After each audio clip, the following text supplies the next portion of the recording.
Tendremos un poco al final del episodio, los invitamos a que se queden al final porque vamos a hablar sobre el derecho a la salud, pero en una vertiente que creo que a todo mundo nos interesa, que es los medicamentos. Cuando una institución pública no te quiere dar medicamentos, puedes ir al amparo. Hola, ¿qué tal? Bienvenidos nuevamente a su tercer episodio al amparo de un café con mi amigo Carlos Moreno. Hola, hola, ¿cómo estás, amigo? Y Rogelio Leal. Mucho gusto tenerlos por aquí nuevamente. Hola, hola a todos.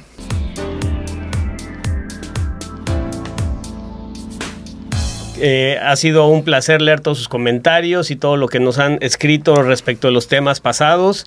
Esperemos que les hayan gustado y vamos a continuar con estos nuevos episodios, nuevos temas que vamos a tratar hoy, temas muy interesantes, muy importantes. Vamos a hablar de una cuestión muy novedosa también, que es la reforma a la ley de amparo. ¿No? El tema siguiente del principio que vimos la vez pasada, siguiendo estos principios que hemos estado tratando, que es el principio de definitividad, ¿no? Lo dijimos igual. ¡Wow! Entonces, aunque no es copa, pero saludcito, Ingesu. Salud. ¿No? Bueno, entonces, a ver, ¿y qué onda? Vamos a ver la definitividad y qué más vamos a ver. También tendremos un poco. Al final del episodio los invitamos a que se queden al final porque vamos a hablar sobre el derecho a la salud, pero en una vertiente que creo que a todo mundo nos interesa, que es los medicamentos. Cuando una institución pública no te quiere dar medicamentos, puedes ir al amparo.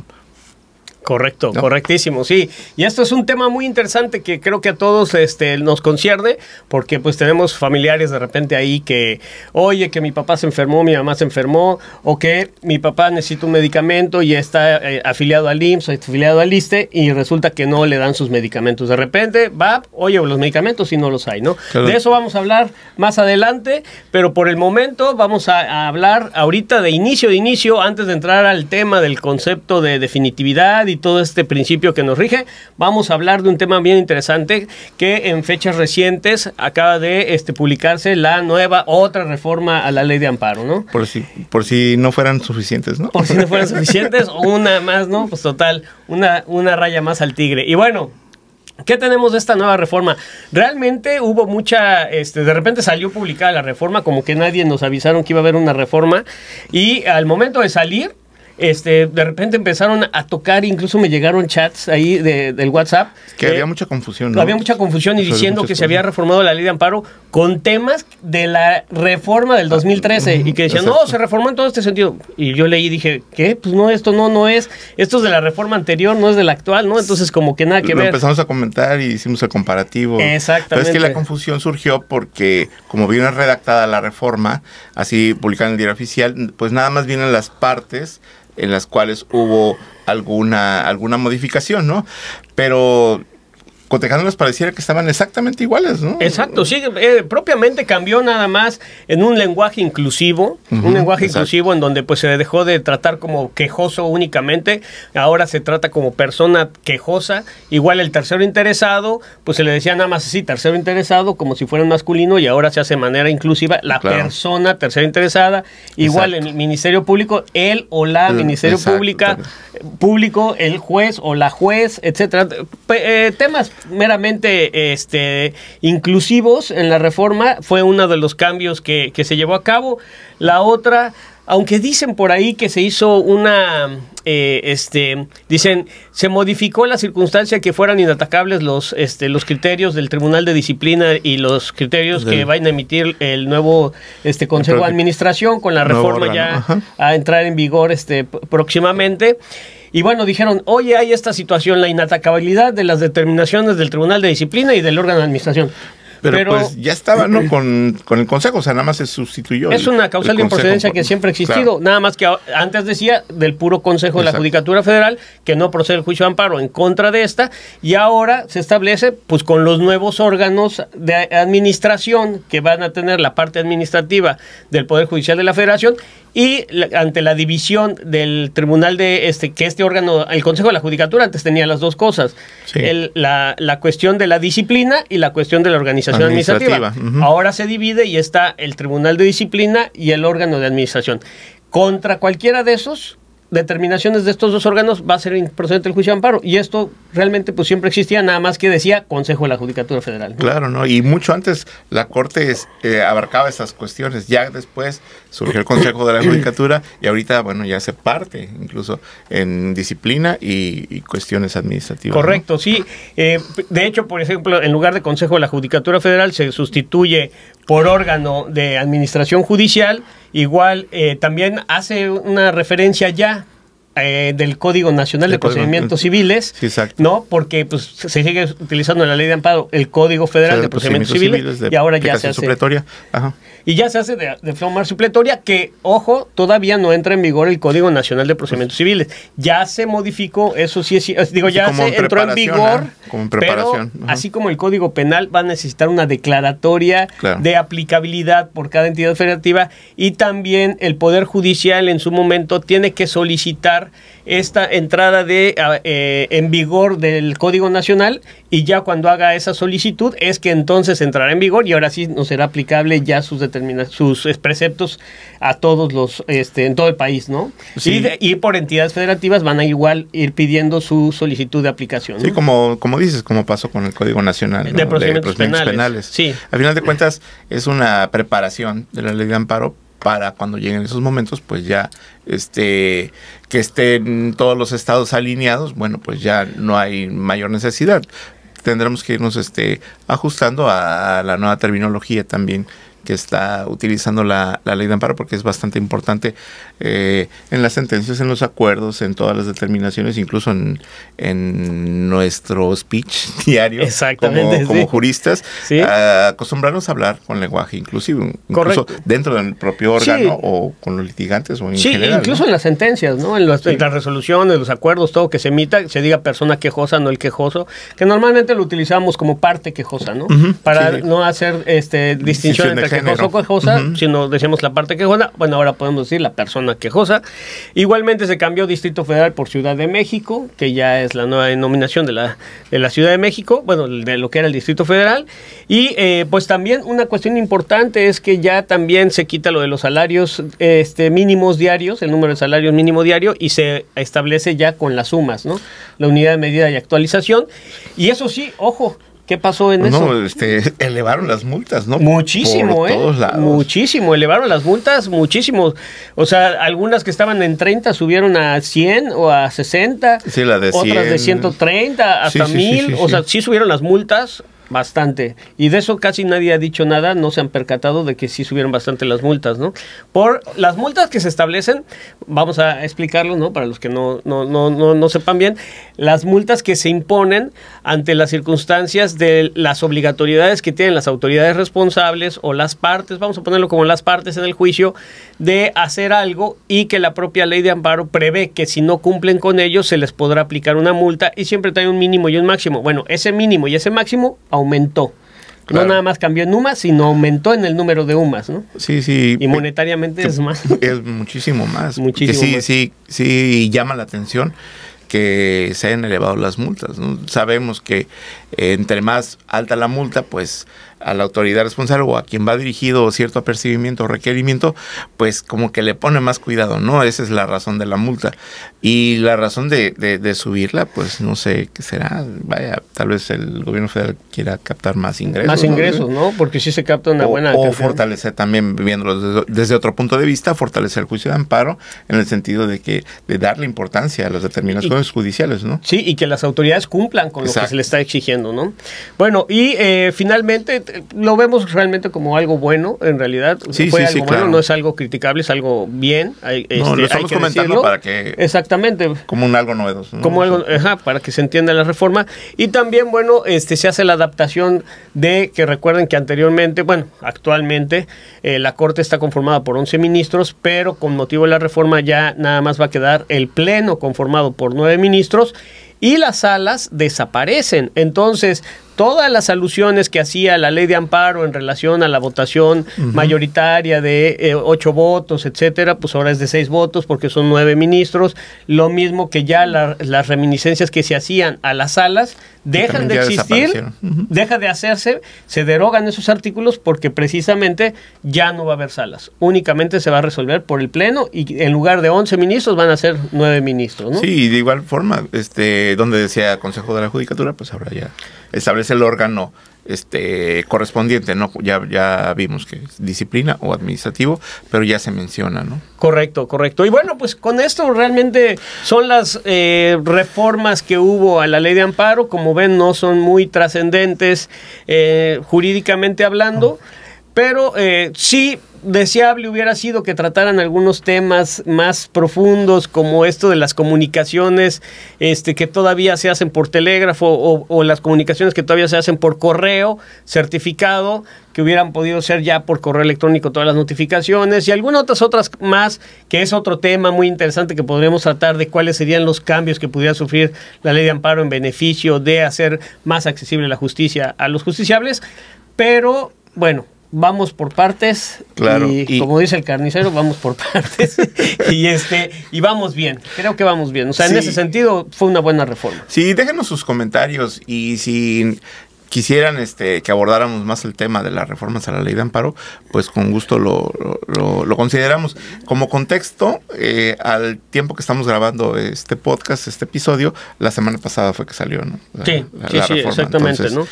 Entonces, bueno, ya tiene un ratito que salió, pero finalmente, pues, detallar nada más los puntos, ¿no? Y es claro, sí, sería muy bueno que, por ejemplo, nos dijeran, oigan, hablen de las reformas de la ley de amparo, porque, por ejemplo, las reformas de la ley de amparo del 2013 sí fueron mucho más trascendentes, sí, y es importante, tal vez, en algún momento, pues, platicarlas estas, que ya son las vigentes, las actuales, pero, claro, o sea, son las que están ya en la actualidad rigiendo, pero que es interesante tocarlas, ¿no? Claro. Entonces, en algún momento lo podríamos hacer. Pues, sí. Sin ¿Y si más, entramos en materia? Yo creo que sí. Principio sí. de definitividad. Correcto. ¿Tú qué piensas que es esto del principio de definitividad? Bueno, como ya vimos, el juicio de amparo tiene varios principios. Uno de ellos es el de definitividad. Y básicamente constituye en que antes de acudir al juicio de amparo, previamente las partes, bueno, quien acude al juicio de amparo, debe de agotar los recursos ordinarios que establece la ley que rige el acto para que ese órgano previo pueda pronunciarse respecto a si puede modificar, puede confirmar, puede revocar, modificar, ¿no? O confirmar uno. Pero es en sede ordinaria, antes de venir al juicio de amparo, ¿no? Prácticamente. Sí, realmente este principio es muy interesante porque, como bien lo dijiste, nada más lo reitero en el sentido de que el principio va a tener por finalidad principal que antes de que acudas a este juicio extraordinario, tengas que agotar todos los medios ordinarios de defensa existentes antes de venir al juicio de amparo. Pero tiene un sinfín de excepciones, ¿no? Tiene muchísimas excepciones este principio que se han ido implementando, e incluso por la propia jurisprudencia de la Corte, exacto, y con la reforma del 2013, pues igual se agregaron algunas y se modificaron otras para tratar de hacer más accesible el juicio de amparo a los justiciables, o sea, a las personas que van en busca del amparo. Se han dado más excepciones para que no tengan que ir a estos recursos ordinarios en determinados casos muy bien establecidos, y que es muy importante que los podamos ir viendo uno a uno. Si nos da tiempo en este podcast lo vemos todo en este programa, y si no, bueno, no importa, tenemos el otro programa, ¿no? Claro, para concluirlo. Sí, como una cuestión de preámbulo y bueno, para nuestros espectadores, pues concretamente tal vez para los estudiantes de Derecho, ustedes saben que hay recursos que establece la ley. Los más conocidos son apelación y revocación, ¿no? Uh-huh. Entonces, el juicio de amparo es un medio extraordinario. Entonces, primero hay que agotar lo ordinario. Entonces, si el recurso ordinario me establece la posibilidad de confirmar, revocar o modificar el acto, mi afectación, pues de entrada lo debo de agotar. ¿Por qué? Porque pues lo tengo más a la mano.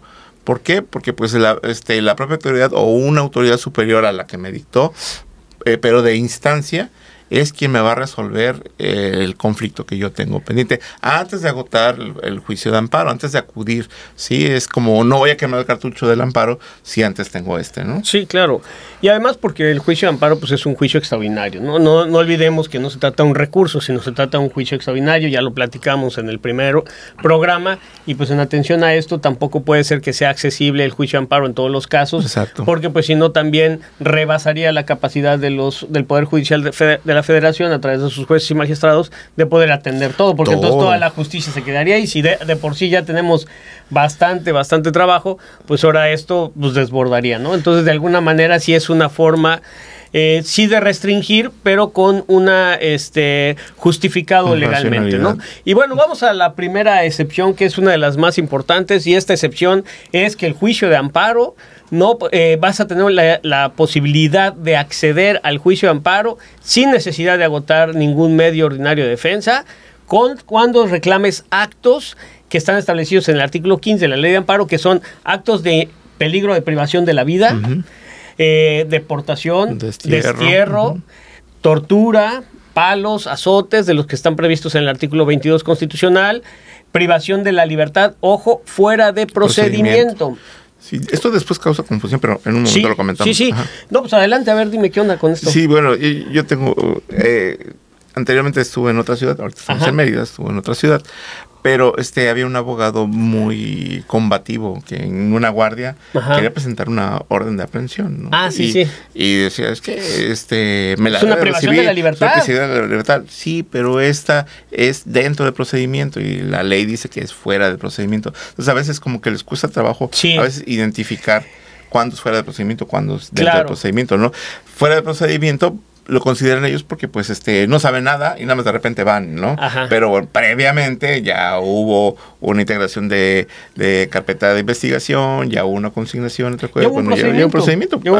Entonces, sí, fíjate que sí, eso es muy dado, ¿no? Se llega a confundir en muchas ocasiones que cualquier privación de la libertad me da un acceso directo al juicio de amparo, e incluso este tema lo trataremos más adelante para la suspensión de plano, ¿no? Que es lo que ellos lo que quieren para que no se materialicen los actos o dejen de materializarse. Pero, final de cuentas, estos actos de privación de la libertad fuera de procedimiento es solamente cuando está fuera de todo procedimiento, no cuando te detienen con motivo de la comisión de un delito en flagrancia, por ejemplo, ahí no, y la flagrancia, bueno, vamos a decirlo rápidamente, cuando te agarran con las manos en la masa, ¿no? Sí. Robando, y pues ahí te detienen, y entonces tú dices, no, pues es una privación. Ahí inicia el procedimiento prácticamente, entonces tú dices, no es una detención fuera de procedimiento, sino fue una detención con motivo de la comisión de un delito que te agarraron en flagrancia con las manos en la masa, y ante esa circunstancia pues ya te van a tener que consignar y poner a disposición del Ministerio Público, y etcétera, ¿no? Entonces, esa es otra cosa. Pero contra estos actos, dada la naturaleza de los mismos, o sea, estamos hablando de tu libertad, estamos hablando de tu vida, estamos hablando de una posible deportación, pues te deportan y ya valió, pues ya luego pues ya estás en otro país, ya cómo te traigo de regreso. Claro.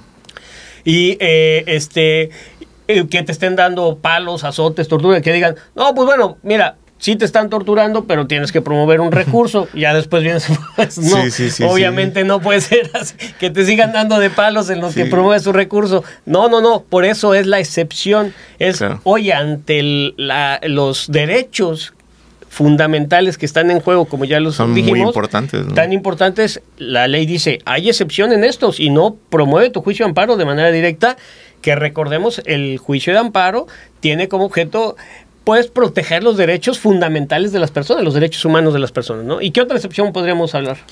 Bueno, también en materia penal, pues la relacionada con los artículos 16, 19, 20, ¿no?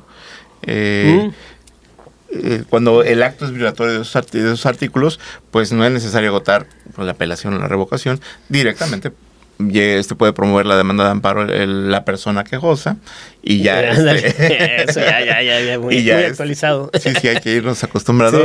Y bueno, ya de entrada pues se le da trámite, ¿no? Sí, claro. Y estos, recuerden que es violación 16, 19 y 20, ¿eh? O sea, esto quiere decir que son actos, vamos a tenerlo bien claro, que son actos no cuando ya se dictó la sentencia en un juicio penal, sino son actos 16, 19 y 20, son actos de vinculación a procesos, son actos de detención, son actos de esta naturaleza, que son los artículos de la Constitución que hablan de estos temas, porque en tratándose de la sentencia en materia penal, o sea, ya la condenatoria, la que te dice, pues vas a tener tantos meses o tantos años de cárcel, ahí sí tienes que agotar el principio de definitividad, y ahí sí, si procede apelación, tienes que agotar la apelación. Pero estamos hablando ya de otro tipo de amparo, porque ya contra una sentencia definitiva ya tendría que proceder el juicio de amparo directo. Pero entonces ahí sí no haya excepción al principio de definitividad, sino que tienes que agotarlo. Pero en los casos de vinculación a proceso, detención ilegal, todos estos, pues sí puedes promover el juicio de amparo indirecto sin necesidad de agotar la apelación. Pero hay una, de la excepción, hay otra excepción, ¿no? Sí, sí. Y recordarás aquella tesis de las víctimas, ¿te acuerdas? Del ofendido, la víctima, que dice, bueno, ahí sí no, esto sí tienen que agotar la apelación, ¿no? Sí, sí, en ese criterio, bueno, se estuvo, los colegiados, porque fue contradicción, estuvieron ahí en pugna de que si tenía derecho la víctima también a interponer apelación o no, ¿no? Se concluyó que sí, se concluyó que sí, y porque la redacción del Código Nacional únicamente hablaba del imputado, ¿no? Que ya después, bueno, se hizo la modificación, actualmente ya está la modificación que dice la víctima, y entonces ya pues con mayor razón. Pero aquí sobre todo creo yo que ahí no hay excepción a la excepción al principio de definitividad en tratándose de estos artículos, porque no está en juego la libertad de la víctima o el ofendido. Claro. Entonces ellos sí tienen que agotar, la definitividad, y sí tienen que apelar. Es decir, si bien el imputado, con base en esto, o el presunto responsable, él sí tiene la excepción para venirse directamente al juicio de amparo contra la autovinculación a proceso o no. Pero si obviamente es un auto de no vinculación a proceso, pues entonces ese auto de no vinculación a proceso tendrá que venir, no puede venir la víctima directamente o el ofendido, sino tendrá que agotar su apelación, y contra lo que se resuelva en la apelación, entonces ya podrá promover un juicio de amparo, ¿no? Sí, sí, o también sucede que son varios delitos y, bueno, el auto de vinculación claro, por unos, y bueno, en ese caso, la víctima, si quiere acudir al juicio de amparo, debe de agotar la apelación, como tú bien dices, porque, bueno, ya se le reconoció el derecho de acudir al juicio de amparo, pero sí se le impone esta carga procesal de acudir de agotar la apelación, ¿no? Sí. Bueno, pues esa es muy interesante, son algunas cuestiones bien importantes. Y tenemos otra excepción, que es bastante común, ¿no? La de cuando el acto reclamado adolece, bueno, no tiene fundamentación ni motivación alguna, ¿no? Sí. O sea, vamos a ponerlo que propiamente se ocupa en materia administrativa, aunque la ley así no lo establece claramente, pero realmente es en materia administrativa. ¿Por qué? Porque ahí establece que cuando el acto viene una autoridad administrativa, y digamos, tú tienes tu carrito de hot dogs, ¿no? O tu carrito ahí de marquesitas, vamos a poner. Tu carrito de marquesitas. Y viene la autoridad y te cierra tu negocio, tu carrito de marquesitas, te dice, oye, ¿sabes qué? Te lo clausuro. Oye, ¿por qué te lo clausuro? Y se acabó y no te dice ni por qué. Me vale. Pues tú dices, pues, ¿y ahora qué onda? O sea, el acto, pues, ¿qué ley me aplicaron? No sé si fue la autoridad municipal, estatal, ¿qué tipo de autoridad fue la que me hizo este acto? No, pues a mí no me dijeron que eran inspectores del municipio, pero también no sé si los del bando de policía y buen gobierno, de protección civil, ¿de dónde viene? Entonces, como no sabes, ahí es cuando entonces se te da esta posibilidad de venir directamente al juicio de amparo, porque es un acto completamente carente de fundamentación. No sabes la fundamentación. Si no sabes qué ley te aplicaron, menos podrías saber a qué recurso acudir, ¿no? Sí, no, y también muy lógico. ¿Por qué, no? La motivación, o sea, ¿por qué te están clausurando tu carrito de marquesitas? Pues sí, no le ponías suficiente cajeta y Nutella. y Nutella. No, así es Nutella y el quesito, ¿no? Sí. Ya se me antojó. Entonces digo, pues no estaba bien preparada. Pues, bueno, suspendemos el episodio para ir por unas marquesitas. Sí, de plano, justo. Entonces, bueno, ahí está la razón de cuando el acto no tiene fundamentación ni motivación, directamente al juicio de amparo, ¿no? Bueno, la ley habla de pura fundamentación, ¿no? Y basta eso. Ahora, porque íbamos a esto, ¿qué pasa en ¿te acuerdas de la jurisprudencia esta que hablaba de tratándose de cuestiones jurisdiccionales? Aunque el acto carezca de fundamentación, sí. Pero dice, tiene los motivos, ahí sí se vale, pero porque tú sabes en qué juicio estás. Sabes perfectamente que estás en un procedimiento, por ejemplo, civil, aunque el juez civil no funde, dicte su acto y no cite el artículo, pues realmente tú sí sabes que estás aplicando el Código de Procedimientos Civiles del Estado y familiares, dependiendo, o el Código de Procedimientos Familiares, tú vas a saber qué código se te está aplicando. Entonces, aunque no cite el fundamento, pero da los motivos, pues entonces ahí no está la excepción y ahí sí tienes que agotar el recurso, ¿no? Exacto. Ahí no se da la excepción a definitividad. ¿Qué otra excepción te acuerdas pues tú? Tenemos la de cuando son personas terceras extrañas a juicio, ¿no? Ah, ya muy sea bueno. naturales o por equiparación. La persona extraña a juicio, bueno, para todo el mundo es quien no estuvo en el juicio, ¿sí? Y por X o Y se ve afectado su derecho, ¿no? De los más comunes es cuando ya un embargo de un inmueble, ¿no? Nada más llegan, se enteran, bueno, la versión que dan en la demanda de amparo. Yo estaba tranquilo en mi casa tomándome un cafecito. Al amparo de un café. Y llegó el actuario y me dijo que me saca de mi casa, ¿no? Y la policía, yo no sé por qué. Bueno, resulta que hubo un juicio, etcétera, etcétera, en el que al parecer el banco tal me demandó, pero yo nunca me enteré.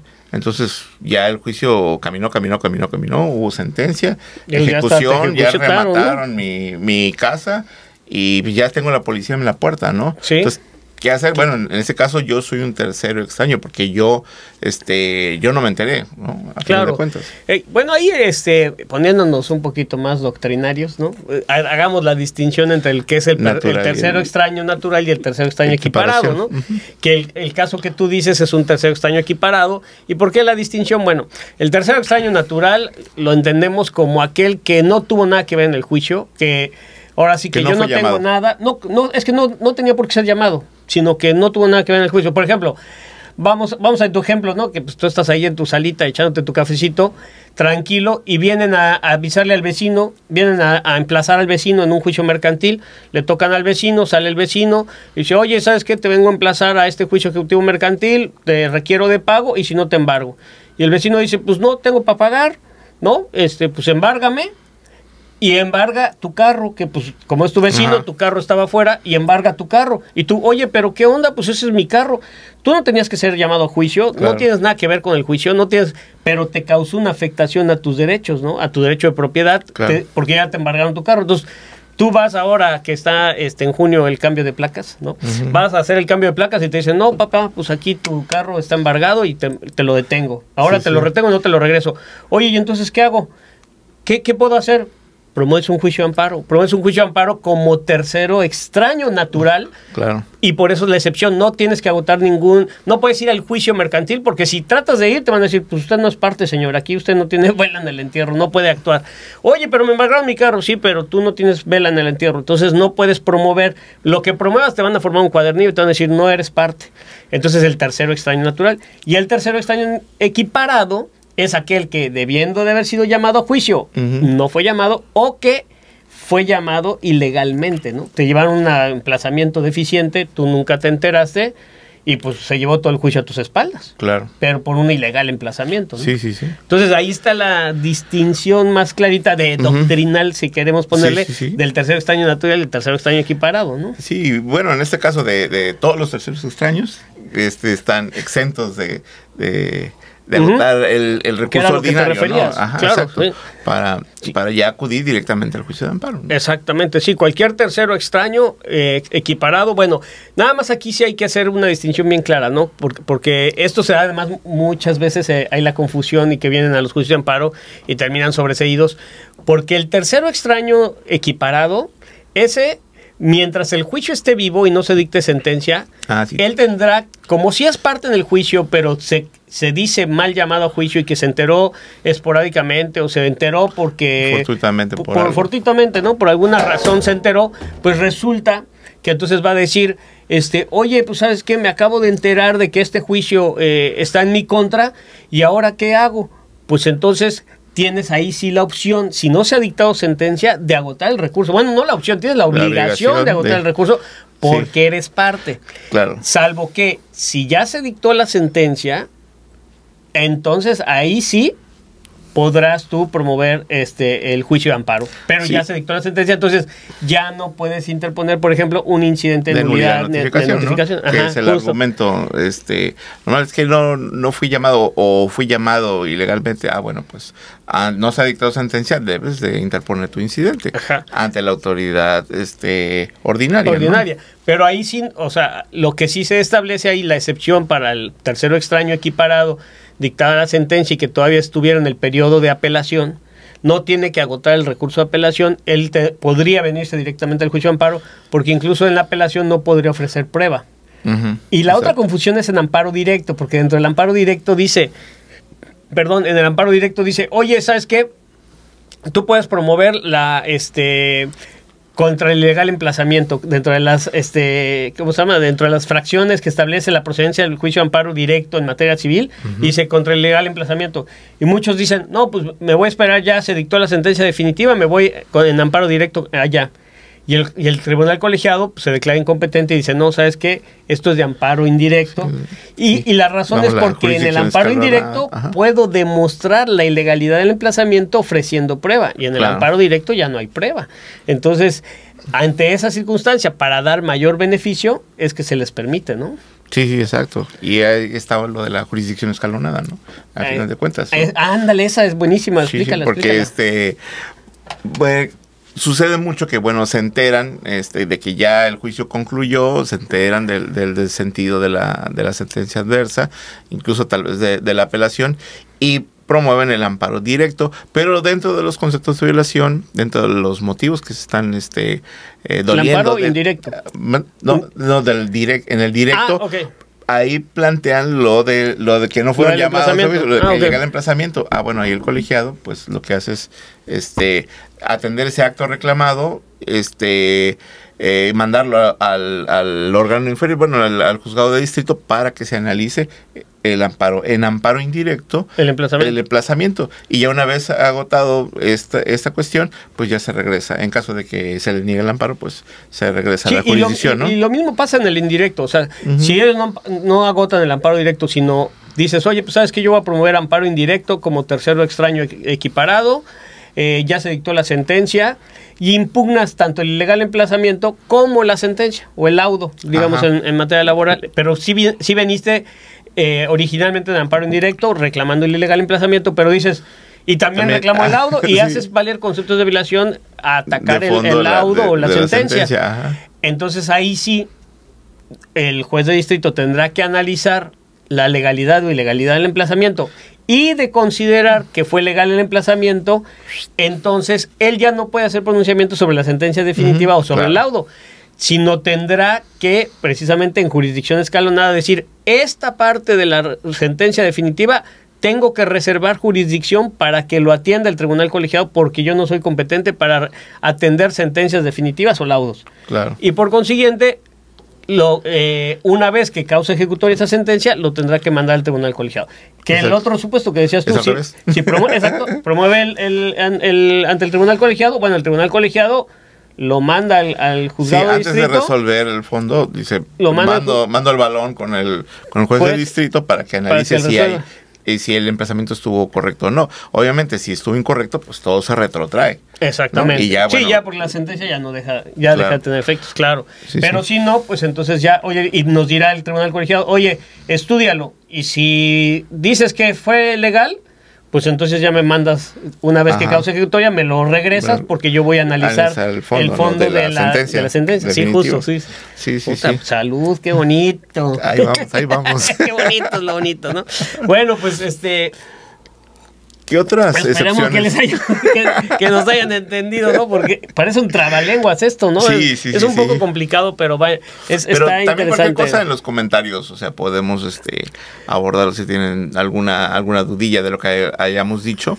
Bueno, pues la podemos abordar. Claro.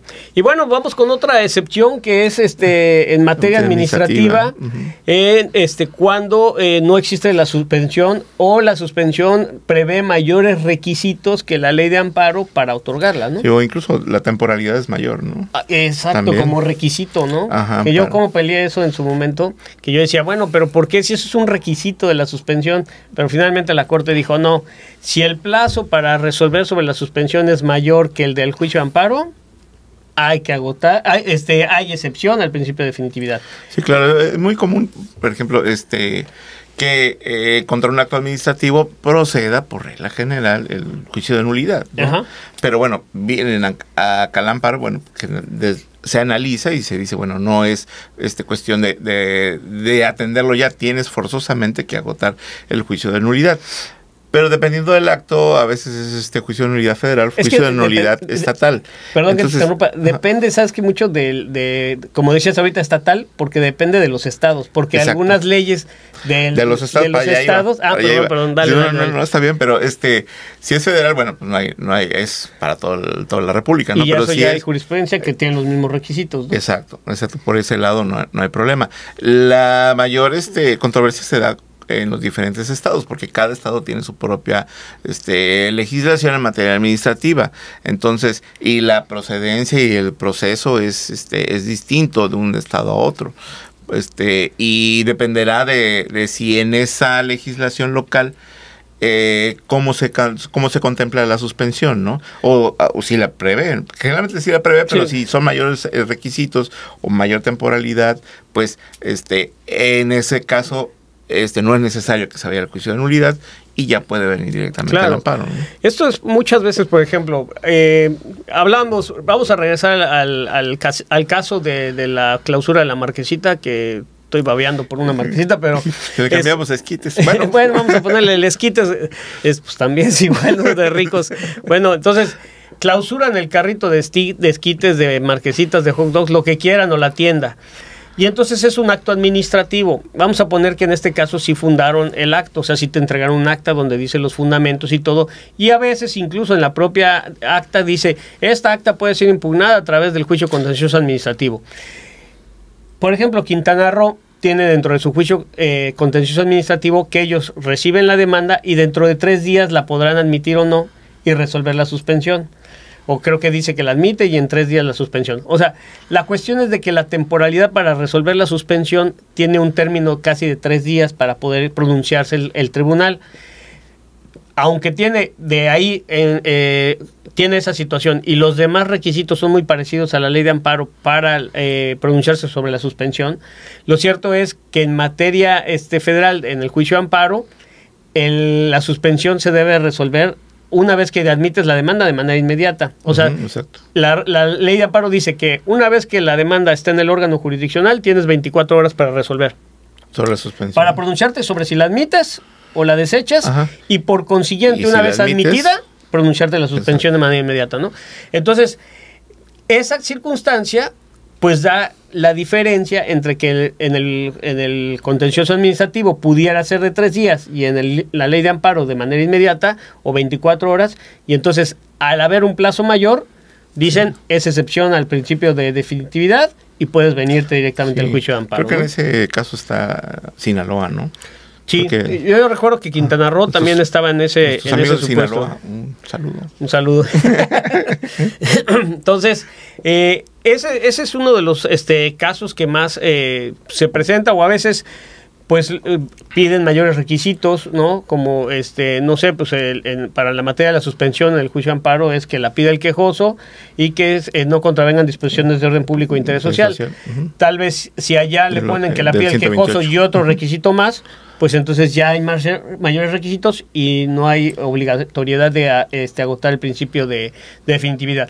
Lo mismo que si el acto no contempla la suspensión, porque claro, también puede haber actos que no están contemplados la suspensión y al no contemplar la suspensión da lugar a la excepción. Sí, ¿no? porque es mayor beneficio para el usuario, para la persona quejosa, acudir al juicio de amparo, porque ahí sí va a obtener la suspensión de manera pronta y bueno, con reglas muy claras y mínimas, ¿no? Con una apertura que que existe en el Poder Judicial de la Federación cuando se tratan de estos temas de suspensión, que son bastante importantes, sobre todo en la cuestión de que de lo del interés suspensional que abordáramos en el capítulo anterior. Ajá. Pues sí es bastante importante cómo se analiza el acto.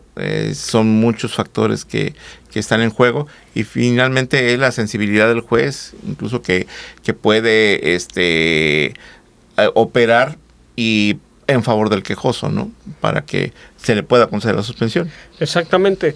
Y bueno, pues todavía nos quedan otras excepciones más, pero creo que en este capítulo quisiera yo pasar ya al tema de lo de la salud, ¿no? Que está súper interesante, y vamos a tratar los demás temas en el siguiente. Pero las demás excepciones. Las demás excepciones. Sí, son varias. Pero vamos al tema de la salud. ¿Qué onda con esto? ¿Cómo está? ¿Sabías que puedes promover un juicio de amparo cuando no te quieren dar medicamentos en una institución pública? Así es, fíjate. Padrísimo. Buenísimo. Lo estuve enseñando toda la semana. Bueno, muy bien, pues te quedó de poca madre. No, bueno, pues, ¿qué pasa? A ver, miren, todos tenemos derecho, cuando estamos afiliados al IMSS o al ISSSTE, a tener acceso a los medicamentos que nos dan. Claro. Y finalmente, tú a veces vas y te dicen, pues, por ejemplo, los enfermos de diabetes o hipertensión van y dicen, oye, pues, ¿sabes qué? Yo quiero mis medicamentos. Y resulta que llegas a la farmacia ya prescritos por tu doctor, que siempre vas a ver en el ISSSTE o en el IMSS de la institución, y te dicen, pues, no hay medicamentos. Y, oye, ¿cuándo me los vas a dar? Pues, no sé, ¿no? O tal vez los enfermos de VIH, ¿no? Sí. Gente que pues también esos medicamentos dependen su vida, ¿no? Porque claro, se pueden enfermar, son inmunodeprimidos, y entonces dices, pues oye, puedo adquirir una enfermedad y me muero. Entonces, claro, ¿cómo que no hay medicamentos? Porque es que no es lo mismo que te den un analgésico, es que me duele la cabeza. Bueno, no hay mejoralitos, no hay algo aspirinas, ¿no? O ketorolacos. A un medicamento ya de esta naturaleza, que se requieren en padecimientos importantes, porque una toma que no se haga, pues repercute en la salud de la persona, claro, y aparte no pueden suspender. En su vida, ¿no? Tal vez, ¿no? Sí. Entonces, por eso no pueden suspender, o sea, el tratamiento es continuo, como dices, en los enfermos de VIH, los diabéticos, porque estas enfermedades van consumiendo. Pues sí, incluso, y no nos vayamos más allá de las personas delicadas con cáncer, que pues no llegan sus medicamentos, y es que es indispensable que estén tomando su medicamento periódicamente. Bueno, cuando hay esta escasez, cuando hay esta circunstancia que tú vas a una institución y no te los dan, puedes promover un juicio de amparo, y el juzgado de distrito obligará a la institución pública de que se trata, ojo, es pública, no es institución privada, institución pública, a que te otorgue ese medicamento. Claro. Incluso si no lo llega a tener, tú lo puedes comprar, y hay jurisprudencia que dice que te lo tendrán que subrogar, te lo tendrán, claro, que pagar, ¿no? O incluso lo pueden subrogar, si no lo tienen ellos, lo tienen que subrogar en otro departamento. Y otro supuesto, ¿cuál es también tenemos los medicamentos, esos, bueno, ya hablamos de que están prescritos, ya estaban una receta médica, ¿no?